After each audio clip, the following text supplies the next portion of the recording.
I've seemed to misplace my hope. Could you help me find it?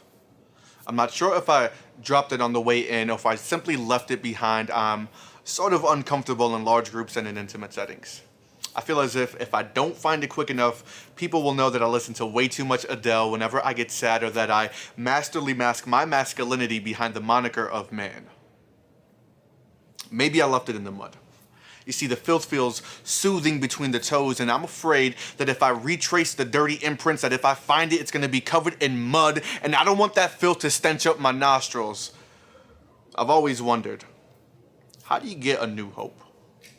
Does your bank account need to have 3 to 4 consecutive zeros in order to qualify for a loan? Like, you can do whatever you set your monetary value towards, or do you need to know the man with the hookup? Or do you need to graduate with your bachelor's of science in singleness as a prerequisite to a master's in commitments?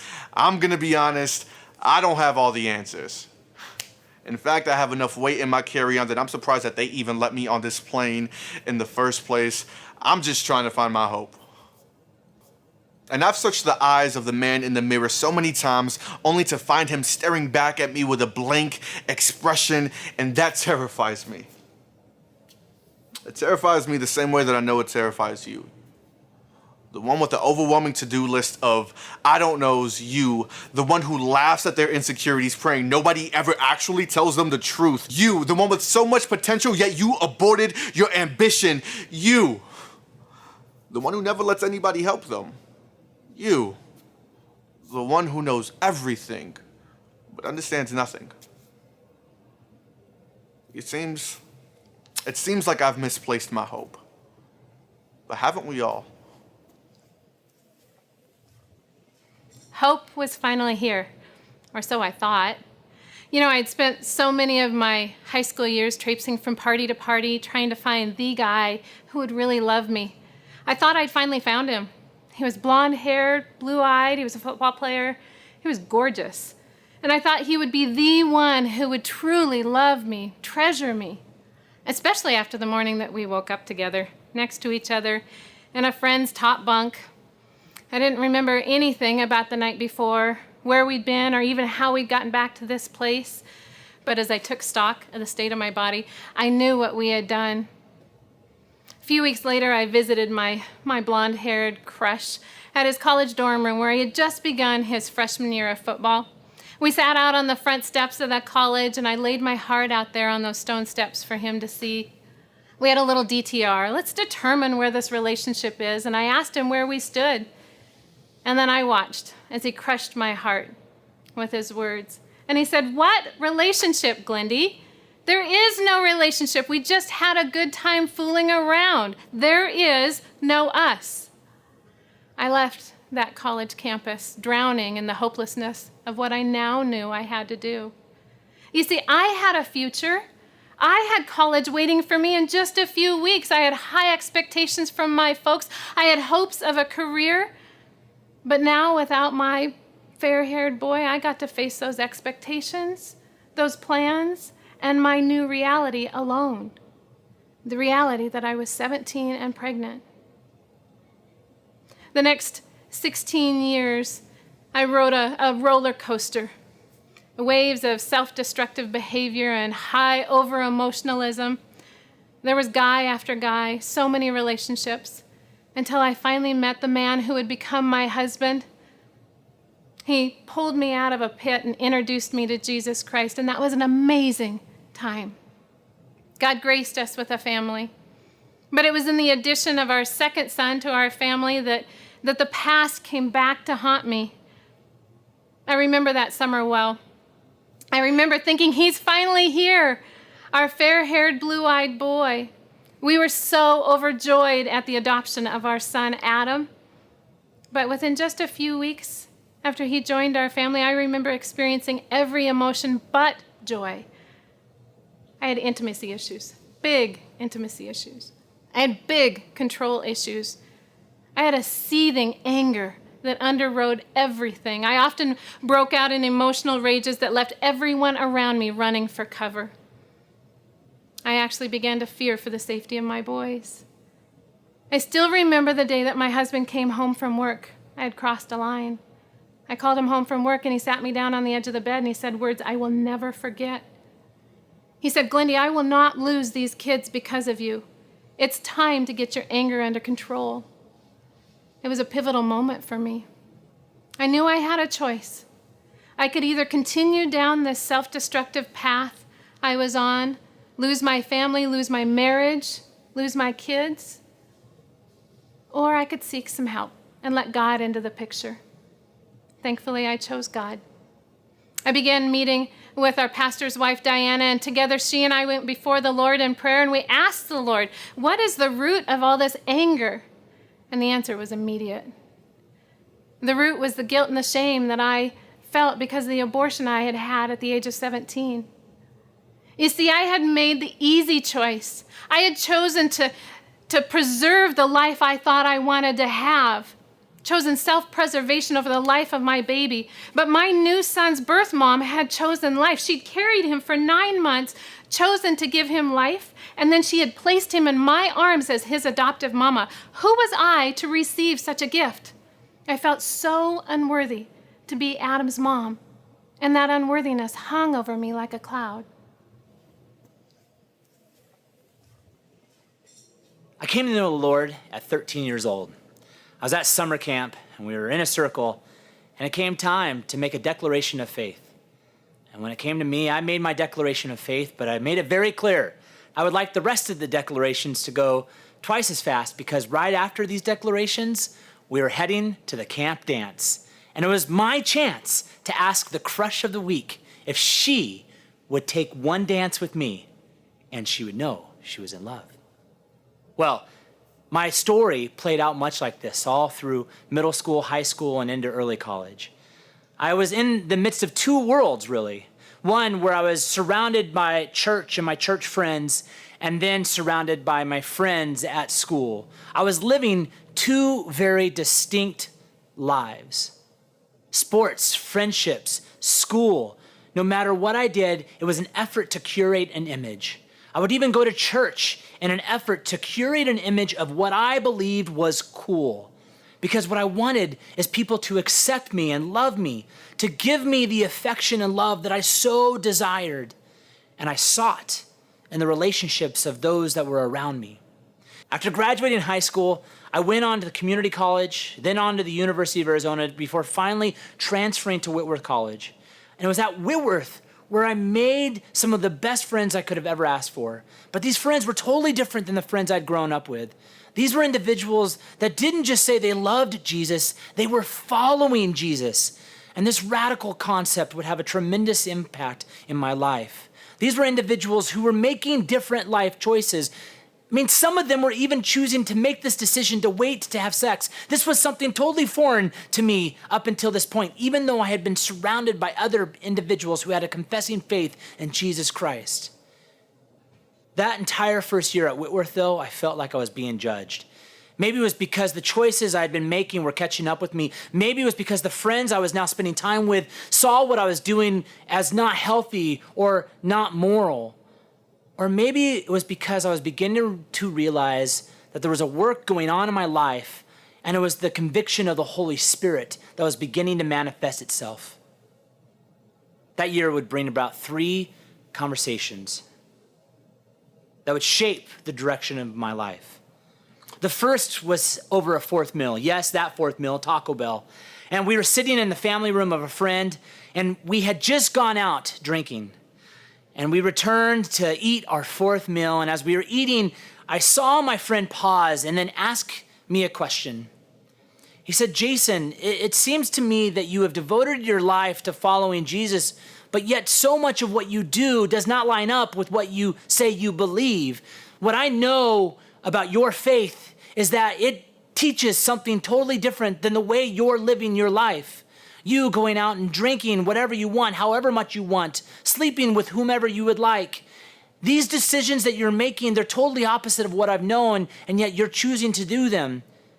And so if that is the God you believe in, if that God allows for these things to occur, then I want to believe in that same God. That was maybe one of the most sobering moments in my life, and we were still buzzing from the evening's festivities. The second conversation was with my mom. We were in the kitchen and she was making a meal for a man that she was preparing to go on a date with. See, my parents had divorced right as I graduated from high school. And now here she was dating someone who was not my father. But she looked at me as she was cooking this meal, and with all the courage she could muster, she asked me this question: Jason, have you ever been intimate with a woman? And I remember being old enough to be able to return the question and say, Mom, are you asking me if I've had sex? And I said, yes, Mom, I've had sex. And I will never forget then what bravery my mom had, and then saying what her value was. And she spoke it to a 21-year-old. And she said, Jason, I wish you had waited to have sex. Wow. The courage it took for my mom to say that had landed on me. I had heard her value for the very first time. The third conversation was in the dining hall at Whitworth College.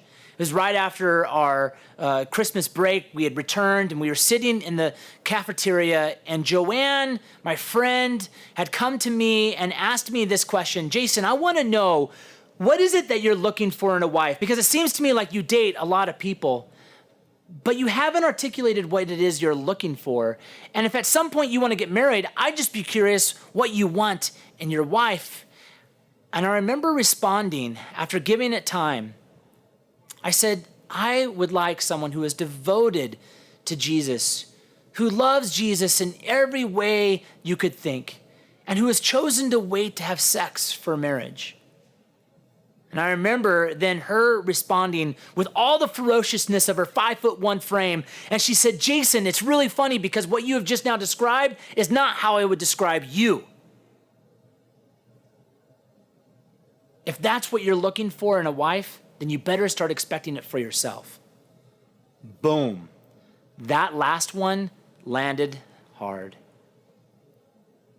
You see, I had been living in two different worlds, and each of these individuals had a distinct view of each of the worlds I was living in. In one world, I was going to church, studying my Bible, teaching kids how to follow Jesus, yet I wasn't doing it in my own life. In the other world, I was going out and drinking and doing whatever I would like. But now the two worlds had collided, and I needed to decide what I was going to do.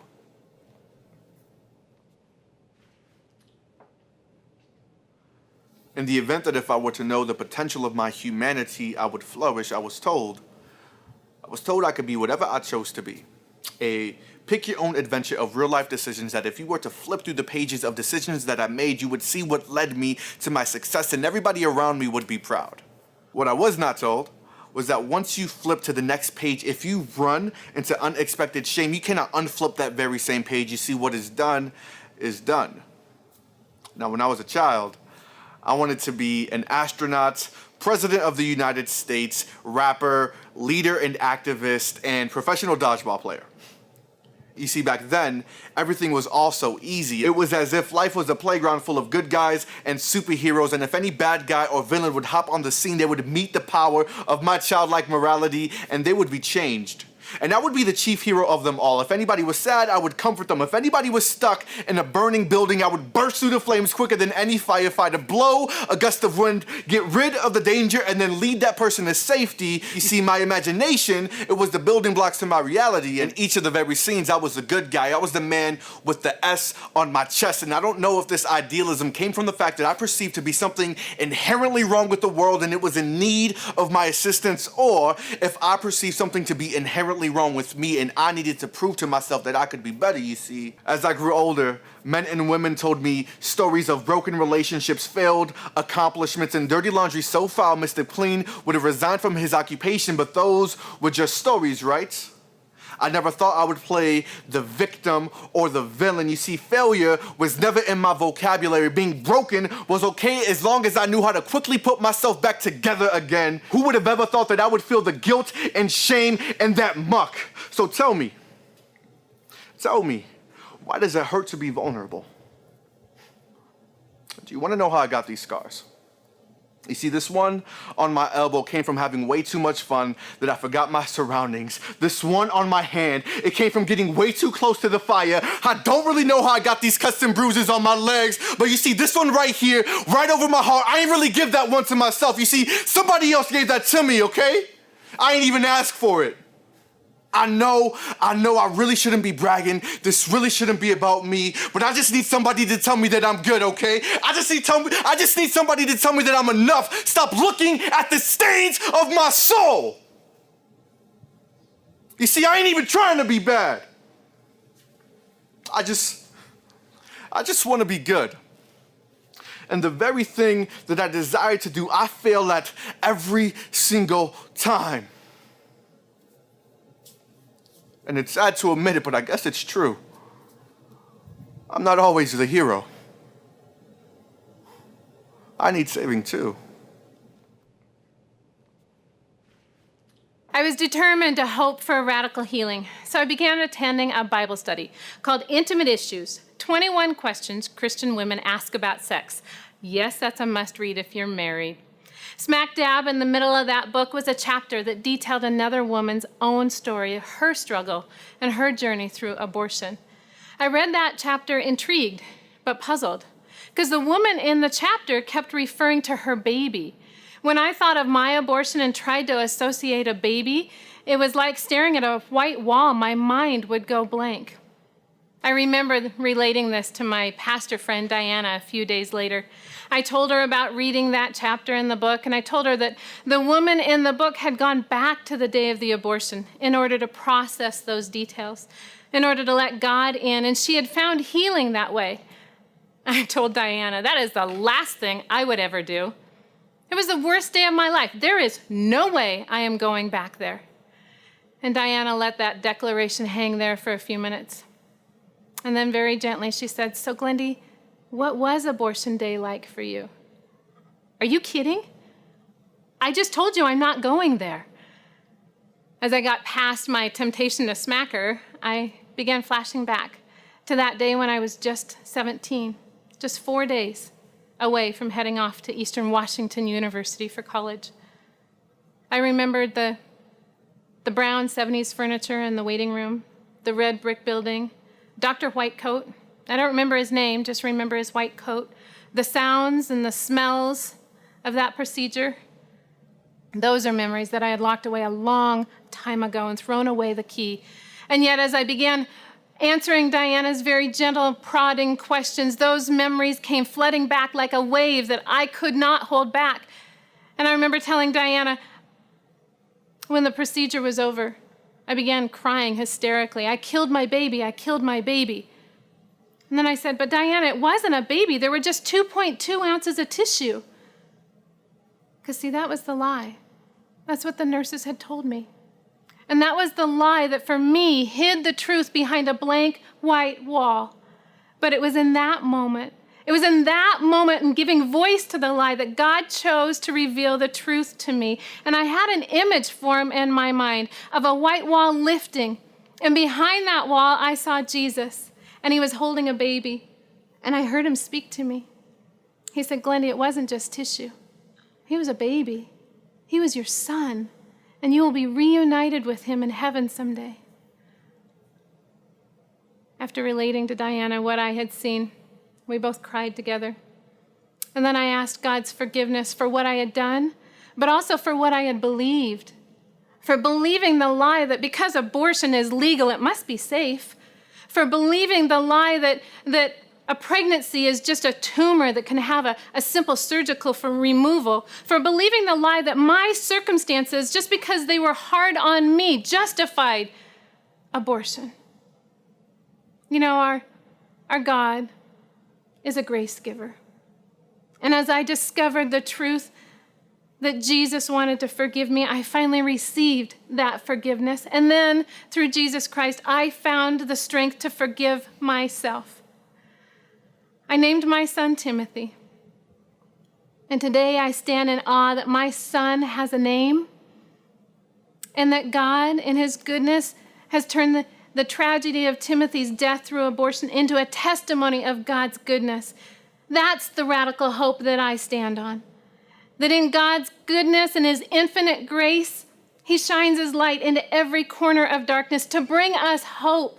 The hope of forgiveness, the hope of healing, the hope of restoration, and the hope of life to a broken world. I had absolutely no idea what I was going to do. So I did what most do in this situation. Nothing. I went back into the semester and decided to avoid any conversation relating to a decision. That was until Joanne's wedding. See, going back to Joanne's wedding meant I was going back to the same friends that were starting to have an influence in my life. And what I was going to have to do was make a decision, just like I knew the last time we were together. See, being there, I saw these friends once again, and what I recognized is that these were individuals that were living their life differently. They were wearing the fragrance of Christ. They were actually doing the things that they said. And this was radical for me. But the time and the place where it became most prominent was when I went to the wedding.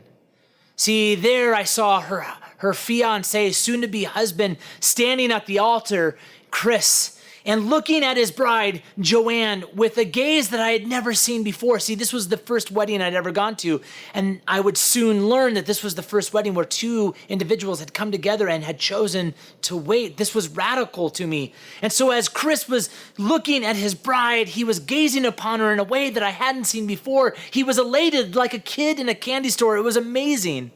And I sat there and watched this, and then I heard the pastor speak. I heard him share how Joanne had chosen to wait for her husband, how Chris had become sexually active in high school and then had made the decision to start over. And I thought, could this be me? Could this be my decision? Could this be my story? The evening I returned home after being at the wedding, I just felt God starting to do something in my life. I felt him finally saying, no more living in two worlds. You are going to have to make a decision, Jason. And as I lay in bed, wrestling with God, wrestling with where my decisions had brought me, I knew that this was the time, this was the place. And I remember in bed thinking, God, how can you ever forgive me for all that I have done, for all the many ways that I've acted, for all the many ways that I've professed your name, but have gone and lived in a totally different way? And I remember this sweet whisper coming over me in the midst of this darkness. And it said, Jason, I love you. Jason, I forgive you.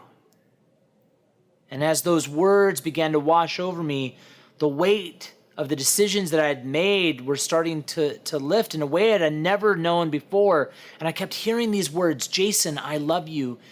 Jason, I forgive you. Jason, I love you. And for the first time, I was starting to hear this. Jason, I forgive you. And for the first time, I was starting to believe it. I fell to the ground and confessed and repented and cried out for the Lord in a way that had never happened before.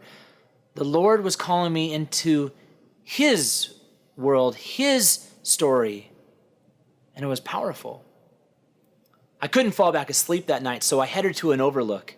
And it was at this overlook that I just truly started to fall in love with my Creator in ways that had never happened before. I was having these conversations that were real and they were raw. Now, it's not surprising that shortly thereafter, I found out that this overlook had a name. It was Lover's Lookout. It was where individuals went to hook up. And this evening, I was there, not hooking up, but falling more in love with my Creator. See, I'd love to say that the journey was easy after this, but here's the thing. Our decisions create a path. They create a momentum. And as I was beginning to shift, my choices had continued to push me in a particular direction. And it was only because I had firmly planted myself in one world, not both, that those choices could no longer have influence over my life. And I began to make new decisions that were creating a new momentum. This is what happens when we step into his hope. It allows for us to know that we are forgiven. It allows for us to step into something that we never truly knew until we said yes. And he steps into it in a radical way, extending hope that brings life, even in the midst of our sexual brokenness.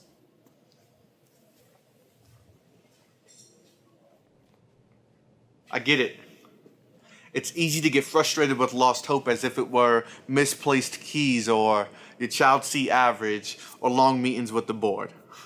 Or maybe that ain't you. You know, the quick to anger, fast to speak type. Maybe you're the silent type, the act cool under pressure. If nobody knows you don't have it, nobody knows that you're missing it. But that's beyond the fact of the matter. I think you're missing it. So let me tell you where to find it. It's in the sweat that sustains your very existence. The mystery revealed. What is this?